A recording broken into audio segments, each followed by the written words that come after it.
All right. Welcome to Tommy Knows Best Sports Podcast.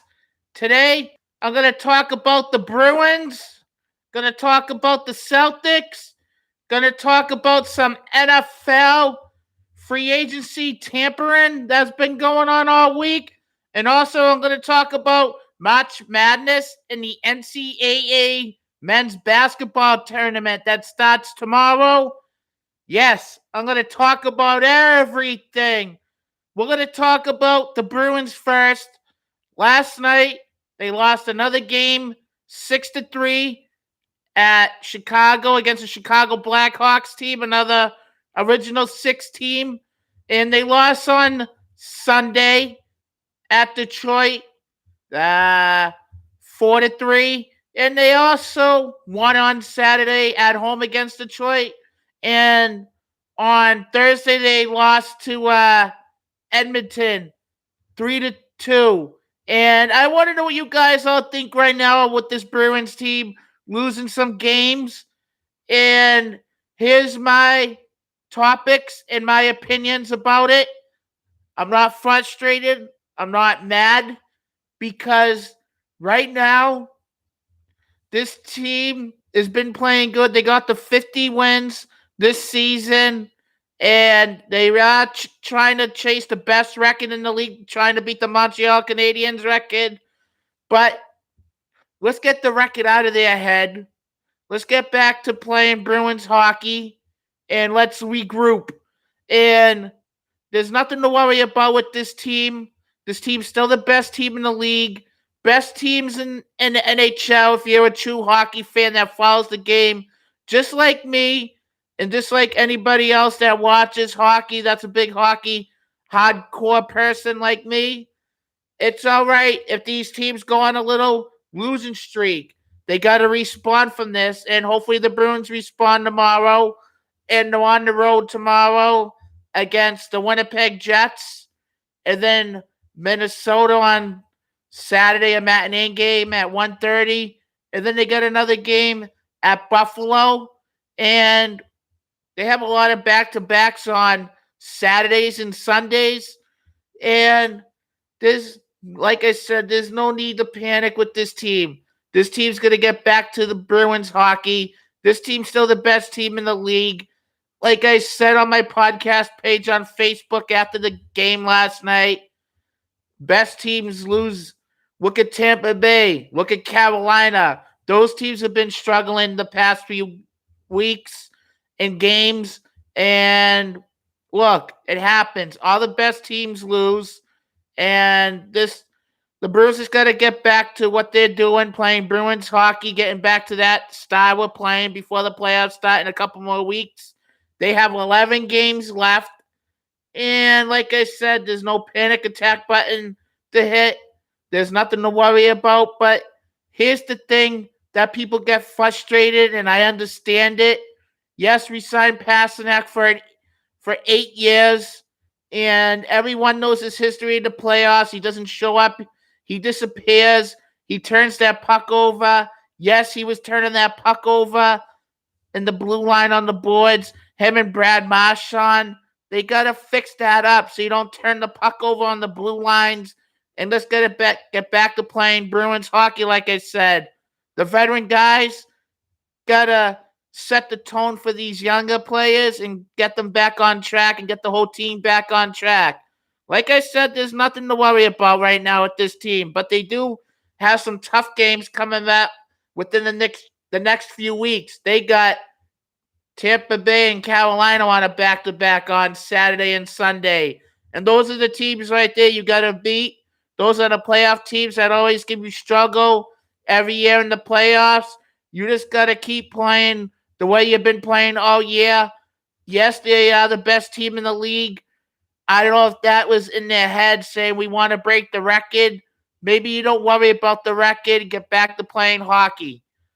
And get back to Bruins hockey. It's all right. No panic attack button, like I said, to hit. There's no need to get worried with this team. I'm not worried. But, people, there's no need to be worried. But anyways, I'm going to jump to my next topic. And it's about the Celtics. Lately, they're playing up and down, too. and they've been losing tough games. And they should have never lost to a team on Monday night, the Houston Rockets, a team that's a nobody team like that, only has 15 wins. Should have never lost to them. And I want to know what you guys all think about this Celtics team right now. Do you guys think this team peaked too early? Because I was seeing on the internet, people are saying maybe this team peaked too early. I don't think this team peaked too early. I want to know what you guys all think. Did this team peak too early? Drop into some comments. I'll answer. Same thing with my Bruins topic that I just said about them. I'll answer all these topics. Did you guys think the Celtics peaked too early? I don't think they did. They got the talent. They got the players. Their bench is deeper than anyone else's bench. But lately they've been playing not good basketball. And lately, Marcus Smart is going back to the old Marcus Smart, turning the ball over, not playing defense. Yes, he was Defensive Player of the Year last year. I got it. So maybe we should cut him some slack. But come on.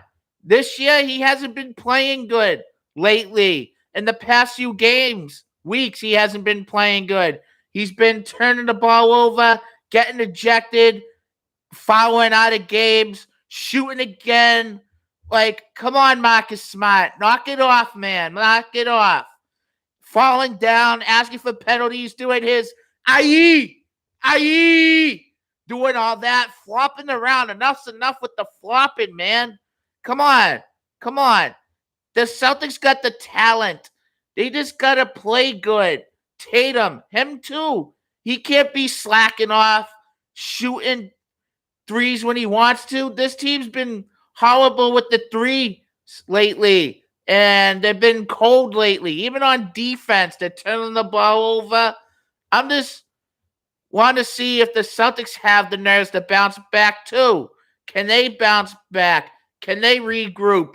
Can someone speak up? Can a veteran player speak up like Al Horford? Someone got to speak up to these young kids like to Jason Tatum, Jaylen Brown. They got to keep playing good. No turning the ball over. No slacking off. No playing down to your competition. It seems like they played down to their competition on Monday, unless it was a scheduled loss. I don't know. It seems like the team was bad. The only one that showed up in that Houston game was Jaylen Brown, dropped 40-something points. He's the only one that showed up. And the thing about Marcus Smart that frustrates me, this is who should get more playing time. If he's going to complain, if he's going to do stupid things, if he's going to go back to the Marcus Smart that we all know, give Malcolm Brogdon and give Derek White his playing time and his minutes. Those two step up. When those two are out there, they spread the ball more. I know people are iffy about Al Horford on offense too a little bit, but when he's on shooting threes. When he's on, they're on. When a veteran player speaks up and says to Tatum and Brown, let's dominate, let's get back to basketball, let's get back to our plan. Hopefully tonight against the Minnesota Timberwolves at Minnesota with no Karl Anthony Towns, that's a big loss for Minnesota.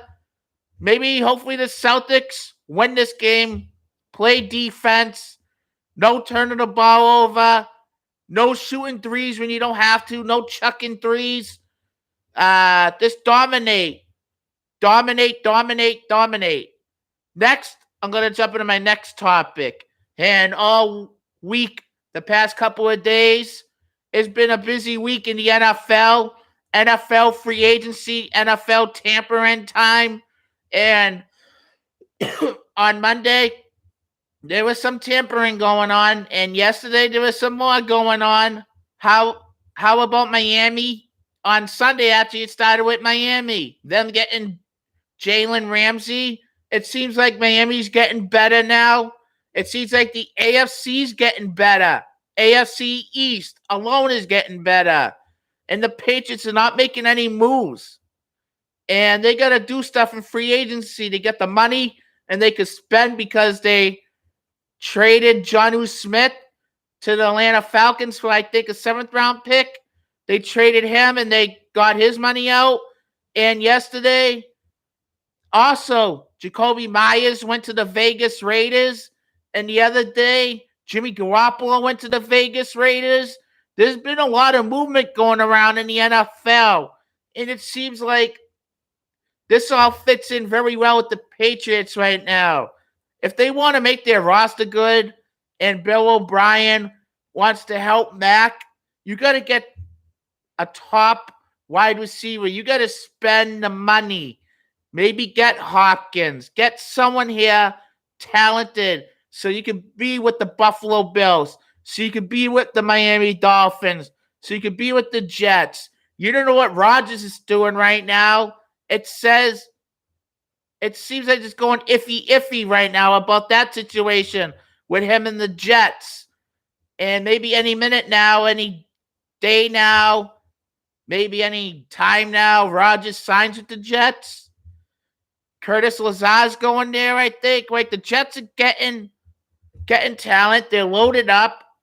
And like I said, the AFC's getting better and the Patriots seem like they're getting worse. I want to know what you guys all think.